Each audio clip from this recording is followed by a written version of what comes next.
What's up guys, I'm Tanner Chidester, and in this video series, Justin Waller's team have come to Miami to immerse themselves in the world of online business with me as their guide. So buckle up and get ready to dive into the realm of entrepreneurship.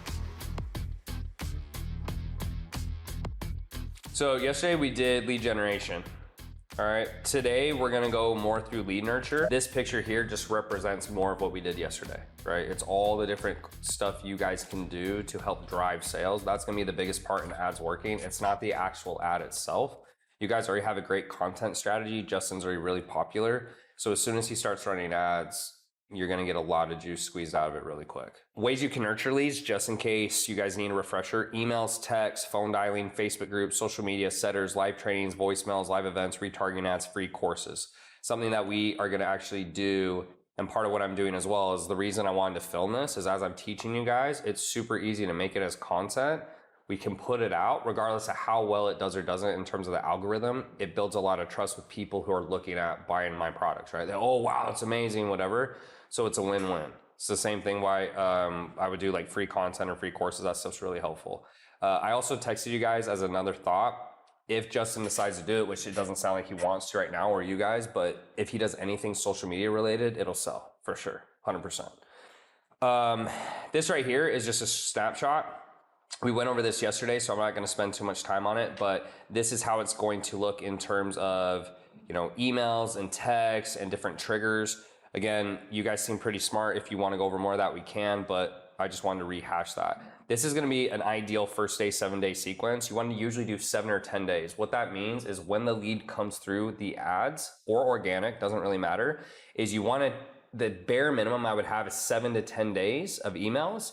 And then you're going to have 2 or 3 texts through those 10 days. Texts are really invasive. You want to do a lot less texts, but people open them a lot more. Email is less invasive, so you can email a lot more. Okay, pretty simple there. That's just showing you, you know, my strategy. This right here, I don't think you guys are doing right now, and I would definitely recommend it, is phone dialing. This right here is called phone burner. There's a bunch of stuff you guys can use. I would say the 2 most popular ones is going to be phone burner or Aloeware.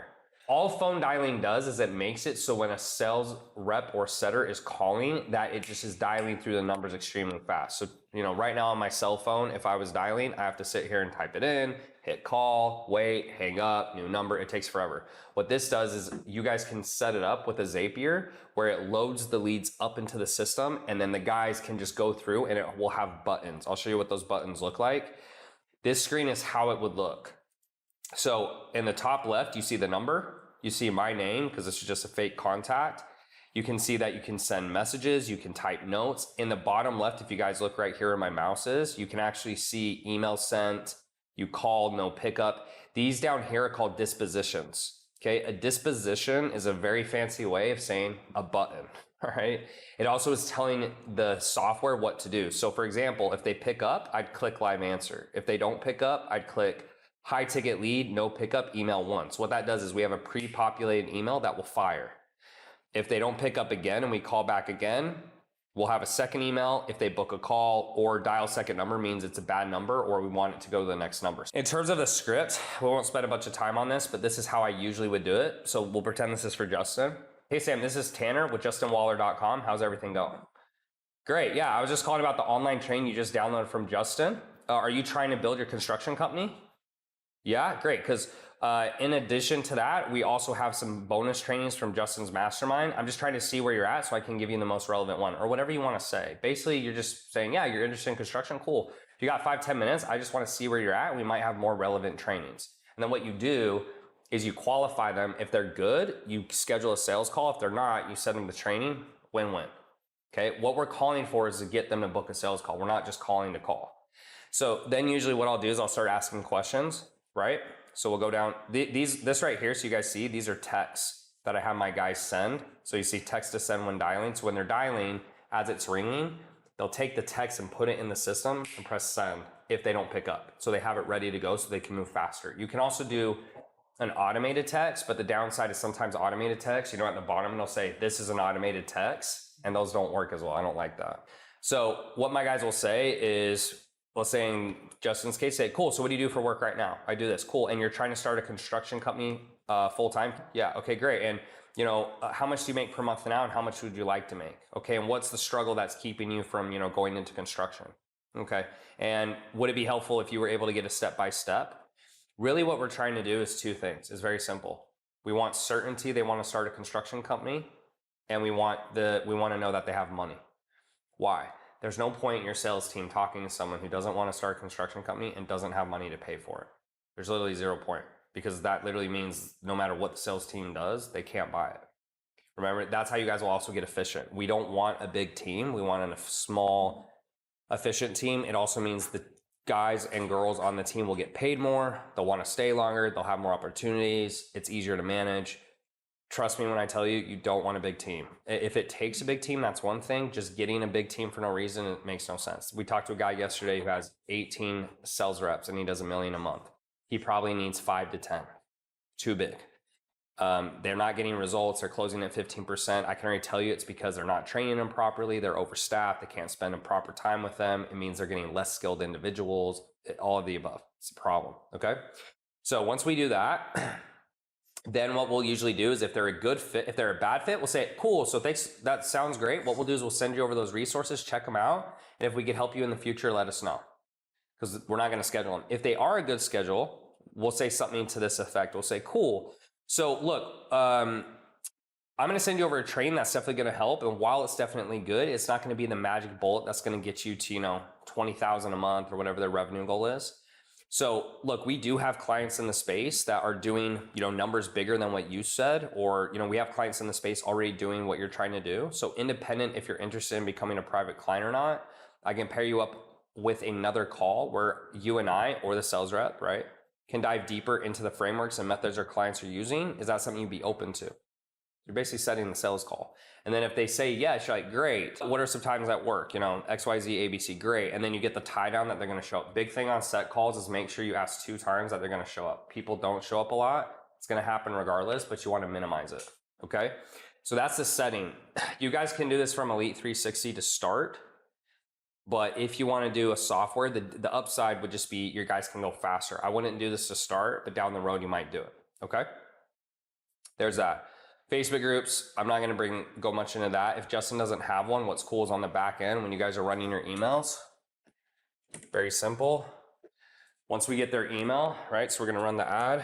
So when you guys run the ad and you're going to the opt-in page, just remember when you guys start, you're going to have the emails. The emails can push everywhere. Telegram, Facebook group, text, YouTube, Rumble, whatever. You guys can push them all over the place. Then you're going to have actual text messages. Text messages are the same thing. You could push to groups, Facebook, whatever you guys want. Usually you're going to use this for products. Okay. Like you can push directly to Facebook group from the email. Sorry, I don't know why I'm writing that again. So pretty much when you get this info here, it's not only to sell the products, but it's also to push them back to other places. So you get them in more places, right? Because they say on average, this is where this number comes from. You guys ever heard it takes 7+ times for someone to buy? That's true. What they're not taking into account is this. That's 7+ follow-ups, right? Email, text, Gotcha, yeah. ad, Justin sends them a story, right? That's what they mean though. It's not literally 7 times like hitting them up. It's everything. Right. So the more people see me, the reason my team retargets people so hard is we know that over time it wears people down. So I've had some clients who come in 2 years later. Like, oh yeah, I saw Tanner's ad for the 30th time and I thought maybe today would be the day I buy, whatever, right? Bro, I love that because then it's like, gotcha. Yeah, and it's also, it just keeps you top of mind and it's cheap. Retargeting is cheaper because remember, if 1 million people see your ad and then 10,000 click, running ads for 10,000 people is way cheaper and takes less money than running it for 1 million or 2 million. You get what I mean? So as you retarget, what's cool is you can hit the frequency. Frequency means how many times people see your ad. We'll usually run retargeting up to 4 times in 30 days, right? So meaning they're seeing me at least 4 times every 30 days. Okay. Facebook group content calendar. If you guys do it, this is what we like to do. So Monday, you can do whatever you want, but really Monday, it's maybe a motivational post. Justin does that all the time, super easy. Tuesday might be a training on construction. Wednesday would be a 2-step post, 2-step and a 5 guys post. Justin could do these all day, make a ton of money. 5 guys post I did is actually right here. So let me show you this to you guys. I forgot to show you this. So when I ran fitness, I would do this and it worked like butter. I'd do a picture of me really jacked and ripped with my shirt off. And I'd say, I'm looking for 5 people who want to lose 20 pounds. So that's this right here. In the next 30 days without giving up donuts and sugar, whatever. If that's you, comment rip down below and I'll see if you're a fit. And then if I got a lot of freebie seekers, I'd put a PS. This is a paid program. It's not free. And then what happens is people will comment on Justin's post and you guys just lead gen the shit out of them. Oh, hey, saw you commented what you want to start a construction company, and you just start booking calls. Super easy. You guys did that to start. You make 100 G's right off that. Super easy. Okay. This other one is called a Tuesday. It looks like this, by the way. So I like doing the one on the left if you can. So I try to keep the text really short. It pops more. And if you post that on Instagram, it's easier for people to see it quickly. Remember, people have very short attention spans. So, you know, you guys do great video content, which is awesome, but usually I like to do an image because they see it quickly and they can decide right then and there. You can also do videos, but I just like to point that out. A 2-step would be Justin giving away really valuable content. So I did this. This is actually on my Facebook now and the numbers are even bigger. But what I did is I said, hey, I compiled a document with the most important things from Alex Hormozi's $100 million leads. It's 27 pages. If you want it, do these 4 things. And if you don't do it, I'm not going to send it. And what I asked is I said, share the post, screenshot your share in the comments, and then I'll send it to you. So what happens is it makes the post go viral and people do it forever because guess what? Every time someone shares it, guess what I do? I send it to them and then more people share it and then more people share it. So Justin, you can't do that on Instagram, but you can definitely do that on Facebook. Okay. If it's on Instagram, you might just say comment down below, whatever. And then your team can set up that automation trigger in Elite 360. And then when they comment, it fires and then your team just goes in and cleans house. Okay. So those are 2 things I forgot to show you guys yesterday. The message for this, by the way, I'll just walk you through it. So it's not super complex. What we like to do is we try to act dumb. And so we'll say, hey, saw you commented training name on the post. Did you get it or still need it? They obviously still need it, right? Because they haven't gotten it. And they go, oh yeah, I still need it. We're like, cool. We send it. And then we'll say, hey, I could probably also send more trains that's helpful to you. And then we start the process. So, but what's your goal? And then they start telling us, and then we book a call. Everything I'm teaching you guys to do is to drive revenue, book calls, drive revenue, etc. It's not to build a brand or anything like that. Okay. So everything we're doing is sales oriented, focus, and we're trying to squeeze all the juice out of the lemon. Okay. Questions on that? That good? Okay. Pretty straightforward. So coming back to the content calendar, I don't really need to talk to you guys much about content, but this is what you may do as an example for Justin. And remember that the Facebook group would be hyper specific to construction. It's not going to be hyper specific to what all of the other stuff he does. Okay. You guys already know this. I'm not going to put a lot of, emphasis into social media. It's a waste of time. This is what our content calendar looks like. I'm not going to put emphasis into that. I know you guys already know how to do that. The setters we manage inside Slack. These were the logistics we spoke about yesterday. So if you look top to bottom, usually it's 12 to 18 bucks an hour. The more specific the offer, the better they have to be. I would say you guys could pay less and probably get away with it to start. But it comes down to how much construction people get pitched or blue collar workers. If they don't get pitched a lot, you can go lower. If they get pitched a lot like I do, you got to go higher because they're going to be more sophisticated. So they're going to pick up on, okay, I know this isn't Justin Moore, right? So you guys make the call on that, but typically it's got to be 12 to 18 per hour. If it's a higher priced item, be willing to pay more. So if it's 10,000 bucks, you guys can pay more, right? 6-hour shifts, we went over that, 2 hours a day. You could do night shifts if you want. You just have to trust them and you have to check. What happens is we didn't check ours for a while. We go in, they're not doing shit. They're telling us they're doing stuff they're not, and they're basically getting paid for free. And unfortunately, some people do that. How long was that period of where you didn't realize that they wanted? I mean, I don't know, maybe 3 to 6 months. We weren't paying them much. They were the overnight person was foreign, and my team was asleep, but we started looking, we're like, they're not doing anything. And so we just let them go. It wasn't a huge deal, but just, you want to make sure that with Justin, he really should have someone 24/7, but you also don't want to let quality slip, right? As much as possible. He can get away with it more because again, he's not running ads, but it just depends if it's worth it for you guys. And if you're going to go back and check, or you could just make it where I think what we started doing over time is they would just check apps that came through. So instead of messaging, they would just be up and they would let us know if an app came through, like an application, a call. If it was good, they'd leave it. If it wasn't good, they would go and follow up with the script we gave them. So that way, when we woke up in the morning, we didn't have, 100 applications we had to go through. Just depends on what you guys want to do. It really comes down to the manager and what risk you're willing to take. Keep in mind, you guys can make a lot more mistakes and you'll still win because you're getting free traffic. That's the biggest thing you guys have to your advantage. That's why I've said, probably third or fourth time I've said this, that's why marketing agencies are like, yeah, Justin, I can make you really successful with ads, because they don't have to do that much because he already has all the traffic.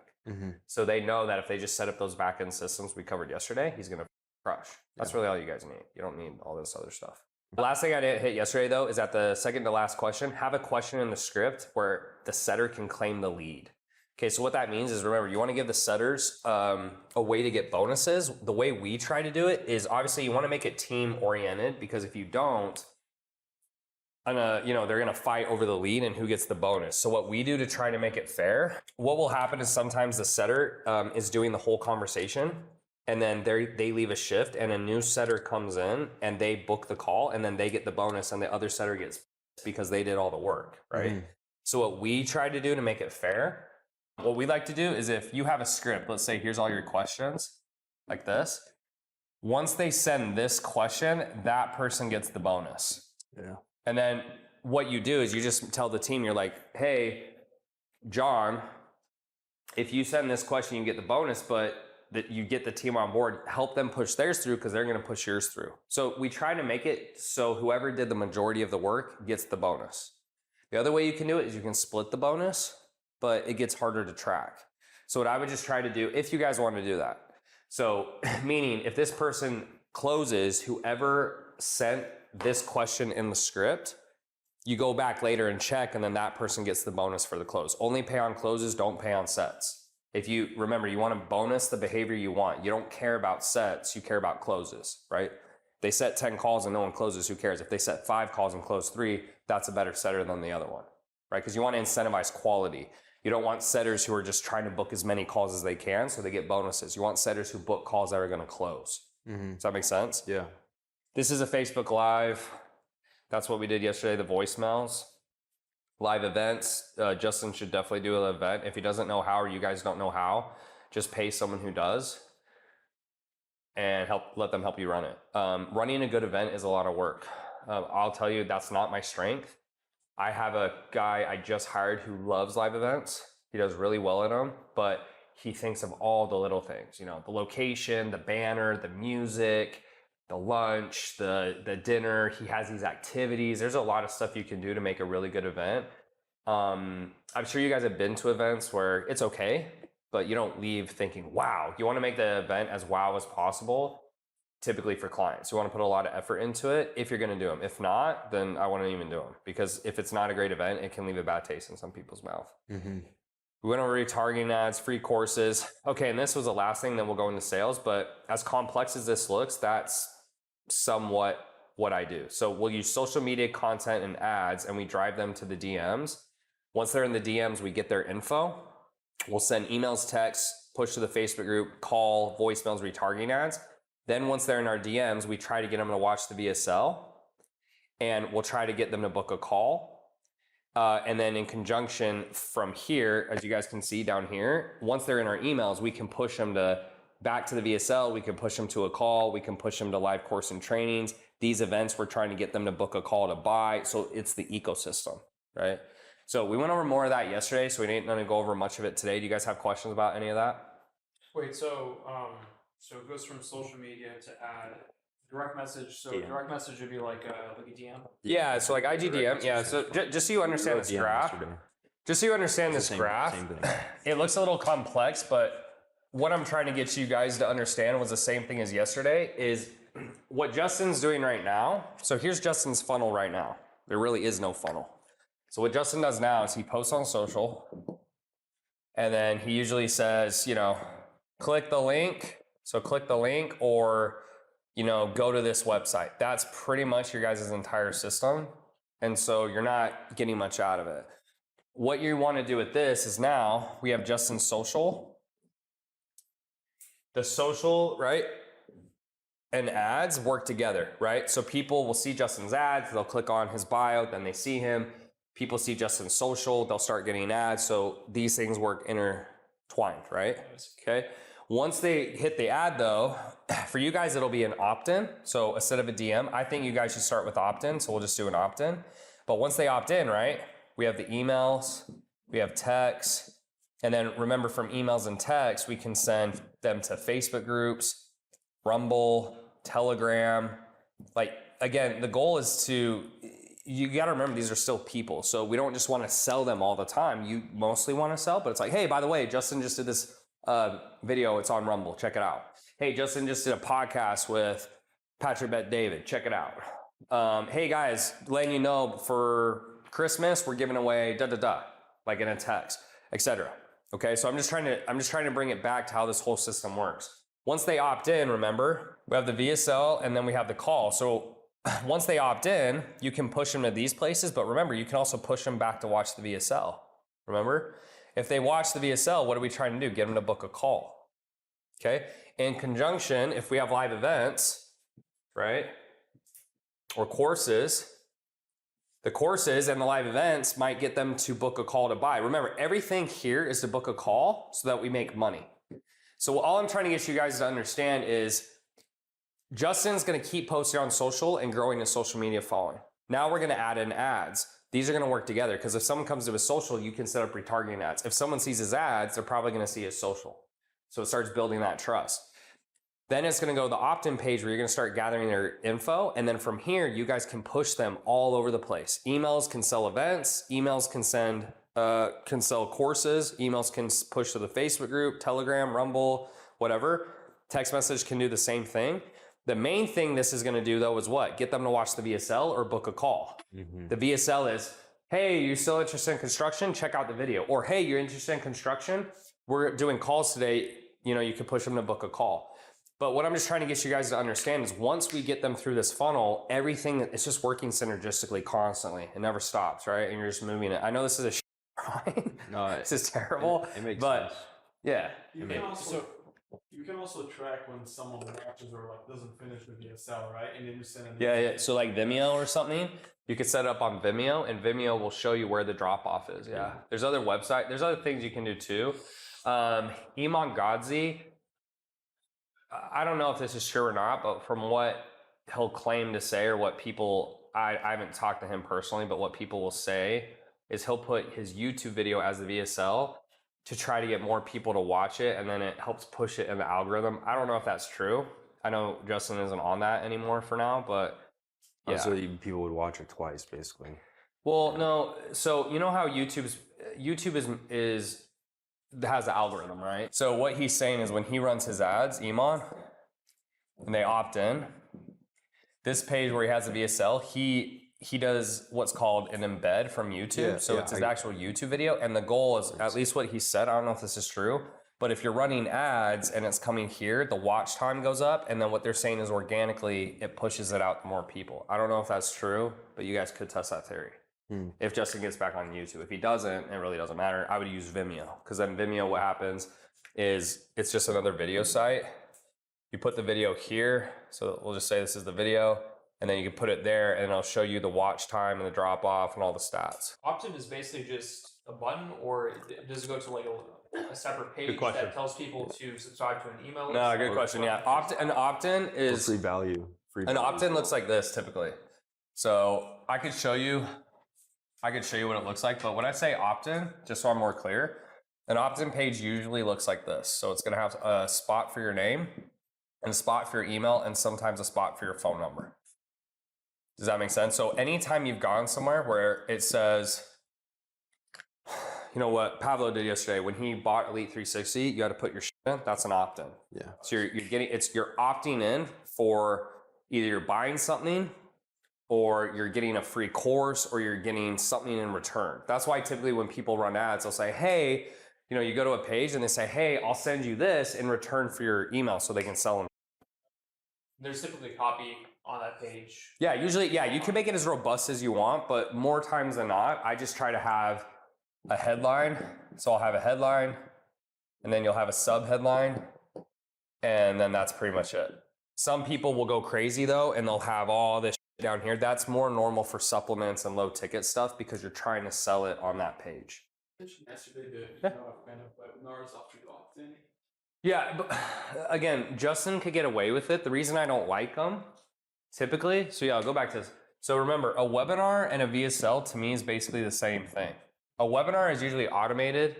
A VSL is just a video. Does that make sense? Okay. So the only reason I say this usually is because people won't have the social media that Justin has. And so if you think about it, after they click the ad, if they put their information in here and they watch this video and click off, what can you do? You can only email and text them. But typically, emails only have 30% open rates or less, and text is super invasive. So you can only text someone one or two times. So that's why yesterday I said what my company does is we'll push them here to DMs so that we can, if they watch the VSL and book a call, right? So we'll put this as a call. If they book a call here, great. It doesn't happen as often. It doesn't happen quite as often as most people think it will. So when they click off, instead of hoping that we get them here, I'm counting on the fact we'll get them in the DMs on social media. More people are on social media so much every day, right? Your emails, you probably get a lot of emails you don't open. Text messages, if you get too many annoying texts, you block it or you're usually going to unsubscribe, right? That's what you said about text being too invasive. It's just very invasive, meaning you can't use it that often. If you text someone every day, they're going to block you. Yeah, it's like intruding on people's privacy. Yeah, so text is usually, in the first week you could do 2 times, and then after that maybe once or twice a month max. If you do it more than once and twice a month, typically people start unsubbing, which it's okay. Remember, at the end of the day, if you get them to buy, you want them to buy or get off. But at the same time, some people just don't buy day one, so you don't want to ruin the relationship by being overly aggressive. That's at least my opinion. There's pros and cons to it. Yeah. So Grant Cardone, for example, he'll email people 5 to 6 times a day. Yeah. I unsub though. I'm like, bro, I can't. It's too much. But I didn't buy anything either. So maybe Grant's like, I don't give a shit. You're not going to buy anything, so get off. Does that make sense? And then there's Andy Elliott, like with his SMS, where he like really pushes it hard. Yeah, I don't even know. I'm not even subscribed to his thing. Yeah. But if he does, he pushes it like pretty aggressively. Yeah, so you can do whatever you want, but just the more aggressive you are, the more unsubs you're gonna get. So it just depends. Usually there needs to be a balance of value and sales.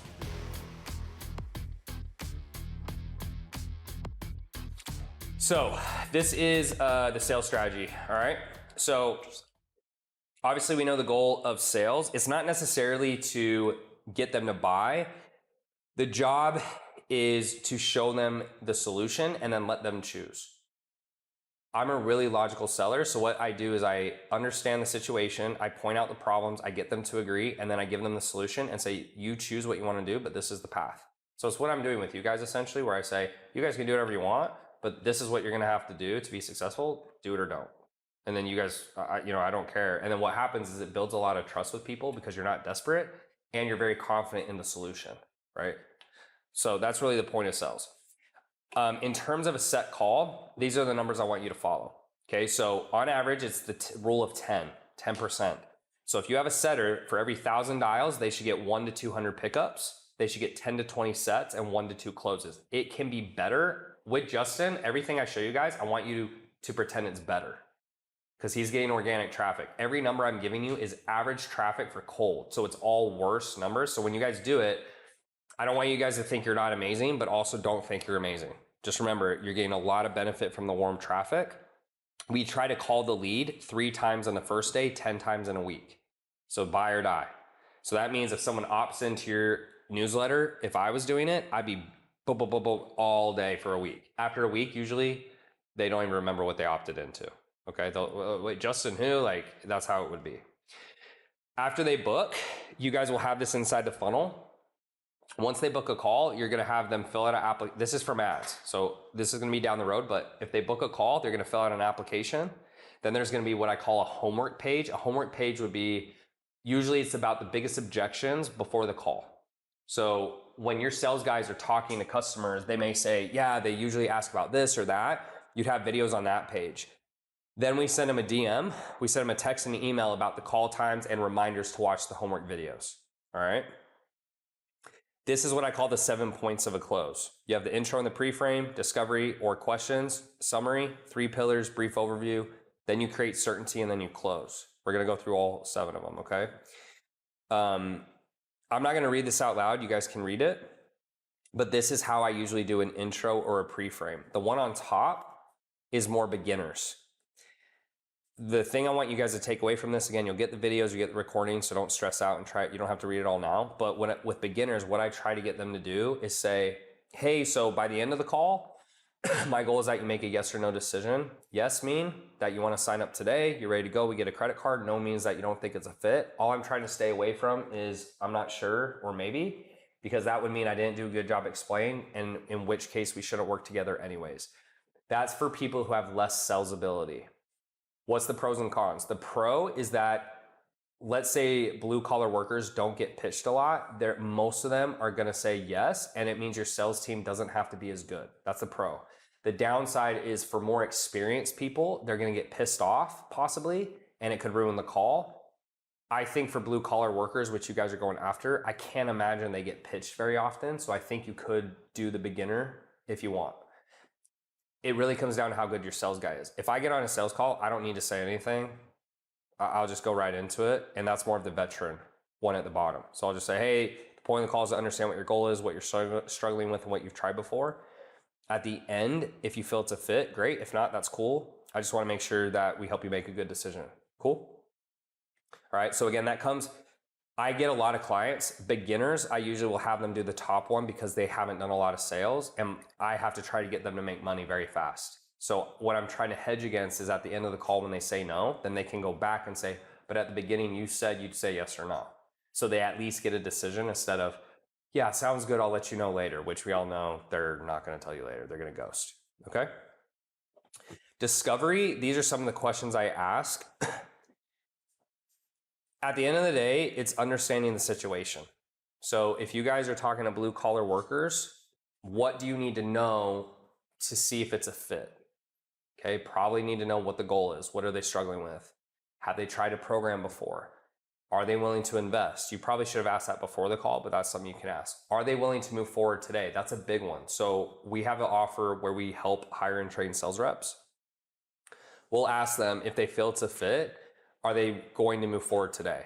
The reason being is that if someone's never done something before, they've proven that they've never taken action. So it's very likely that at the end of the call, they're going to keep not taking action unless you get commitments that they're going to move forward. So remember, when we get 100% certainty on a sales call, they will close every time. So no objections. We can't always get 100%, but we want to get them as close to 100%. Then I go into what I call the 3 pillars. The 3 pillars is the 3 main reasons. Let's go over those. The 3 main reasons someone would work with you guys and Justin to build their construction company. So let's go through that. Why should someone work with you guys to build their construction company instead of someone else? What are the best reasons you guys can give me? Number 1, I would say Justin has done it himself. It's okay. Clear results. He has results. Yep. Okay, what else? Think more strategies. Are there specific strategies you do that maybe most people don't know about? One of my pillars was, I said, conversion conversations. And this is how I explained it. So I'd be on the sales call and I'd say, so pillar number 2 is what I call conversion conversations. And then this is the framework. Whenever you're doing this sales call, you say, here's what they do. Here's what we do. And then you give an example. So here's what I would say. I go, and they're looking for business consulting, right? So they're choosing, remember, everyone who gets on the call, they're choosing whether to buy from you or buy from someone else or not buy at all, right? So I say, so pillar number 2 is what I like to call conversion conversations. So what most coaches are going to tell you to do is run an automated webinar. Now, those can work, but the bad thing is that if they go through and watch your webinar and don't buy, the only way for you to follow up is what? Email and text. Well, text is super invasive, so you can't do it very often, and email only has 30% open rate. So really what you're doing is you're crossing your fingers and praying that someone signs up automatically, right? And people go, okay, yeah. I say, so here's what we do. What we do is we do something called conversion conversations. And listen how I explain it. And what that is this unique follow-up system of text, emails, voicemails, DMs, retargeting ads, etc., that increases our application rate as high as 70%. So if you get 70% more applications, you're gonna make 70% more sales, right?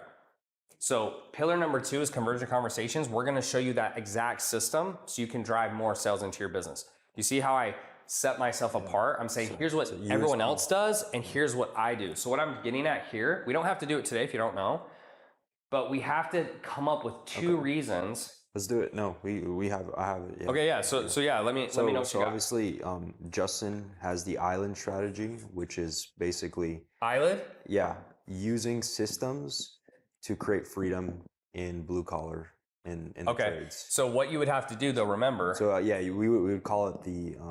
You'd say what they do. So what do other people do though? What that's the thing too is you have to pitch Justin against other people. So if Justin does the eyelid method, what do other people usually do? Do you know? They get stuck in their business. Yeah, but why? Like, why do they get stuck? It's like getting stuck as an operator versus building freedom. Okay. So what you would say, for example, here's how I would say it. For example, so you say, so pillar number 2 is what I like to call the eyelid method. So what most construction owners do is they start the construction business and they never learn how to build systems and processes so that they can get out of the business, and they stay stuck forever as an operator. So essentially they're trading one job for another. What we do is we're actually gonna help you build systems and processes the same way Justin did, where he's doing 10 million or whatever the number is per year without actually ever having to be on site. Yeah. You get what I'm saying? Yeah. So you see how you separate yourself like that? Yeah. That's how I've done a lot in sales, because when you think about it, there's a lot of people out there who say they can help you with your business. There's a million of them. Yeah. So instead of trying to say, well, I'm better, which is what everyone else does, you make a point on something you teach differently, and then you tell them what most people do, and then what you do is different, and then you give an example, which is what I just did. Yeah. Okay, so there's one. This one's easy because you'd say pillar number 3, what I might call this one, you might say process. So you'd say, so pillar number 3 is what we like to call process. So there's a million people, maybe not a million. There's a lot of people you could hire to help you build your construction company. But the benefit with Justin is that there's 3 main things. The first is experience, okay? So Justin's actually built a company that does X amount of million per year that most people you go to, they haven't actually done that. Number 2, specificity, right? So there's a lot of business coaches out there that say they can help you, but very few have actually built a construction company. So you want to hire Tiger Woods to teach you basketball, just like you want to hire Michael Jordan to teach you golf. You see that? Yeah. You see I'm giving examples to make my points. And then I go, the third one is attention. So there's a lot of programs out there, and you guys can make these whatever you want, but I would do something around this where I'd say most programs out there are just group or whatever, and in Justin's program, you're going to get blah, blah, blah. Number 1 would be something else. You get that part? Yeah. You guys get this pillar part? So I just like to make sure I hit on that because, again, when I get a lot of business owners who come in for consulting, they'll say, yeah, I'm a trainer and I'm going to give you a custom workout plan and custom training and it's $3,000. And the person goes, yeah, but the John down the street does the same thing for $300. And they're like, but I'm better. That's not enough. You have to make your points on what's the things you do differently and give examples so people understand. Because most people, especially if they're new to construction, let's say these guys are brand new to construction or at least brand new to owning a construction company. Remember, they don't know what bad is. Then we move to a brief overview. So the brief overview after I get the pillars is just, okay, got it. So now just so you understand what's in the program, right? So guys, this is 5 minutes or less. I just say, hey, you're gonna get some support from the coaches, you'll get a portal, you'll get some calls, whatever, okay? That's just a little bit of the overview. And then I'll create certainty, all right? So certainty meaning you can do when I say expert, more skilled at sales. Let me pull this up so you guys can see it better. So one of the ways I like to build certainty, it's super simple, is I just go, yeah, so now that you heard everything, do you feel this is a fit for you? Do you feel we should accept you into the program? Okay, a beginner, I'm not gonna read it all out, but a beginner might say this, right? The scale 1 to 10, et cetera, et cetera. The goal though is just before you drop the price, you want to get as close to certainty at 100 as possible, because if they're 100% certain, they're not going to give you objections. People give objections because they're not certain. It's a belief issue. Okay. Then when I close, I just say the price. I don't do anything crazy. I just say, hey, it's 20K for 4 months, or I'll say it's 5K for 3 months, or whatever the price is. That's all I have. You good? Yeah. That was Cool. awesome. No, I appreciate it. I'm getting a little tired, so I apologize. It's just like this has been a big week, but next week we're gonna meet Monday and Tuesday. Okay.